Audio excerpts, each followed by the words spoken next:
সিদ্ধি কিন্তু শুধু হোলি এলেই খাওয়া হয় না, গরমকালে কিন্তু প্রায়ই আমাদের ঠান্ডায় খেতে ইচ্ছে করে। বাচ্চা থেকে বড় সবাই কিন্তু এটা ট্রাই করতে পারে। শুধু সিদ্ধি পাতাটা না মেশালেই হবে বাচ্চাদেরটাই। তো এত টেস্টি সিদ্ধি বানাতে হলে এই রেসিপিটা কিন্তু ফলো করতে হবে। তো চলো দেখে নিই কীভাবে বানালাম। তো সিদ্ধি তৈরি করার জন্য যেগুলো আমরা নিয়েছি সেগুলো রয়েছে, বলে দিচ্ছি কী কী নিয়েছি। এগুলো মিক্সিতে পেস্ট করা হবে।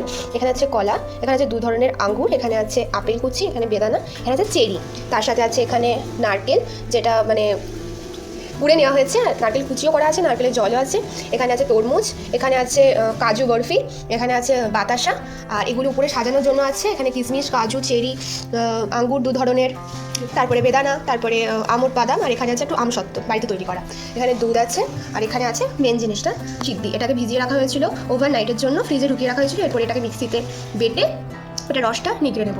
এগুলো টোটাল আইটেম, এগুলো আমরা মিক্সিতে পেস্ট করে নেব, আর ওগুলো হচ্ছে সাজানোর জন্য ওপরে রেডি করা হয়েছে।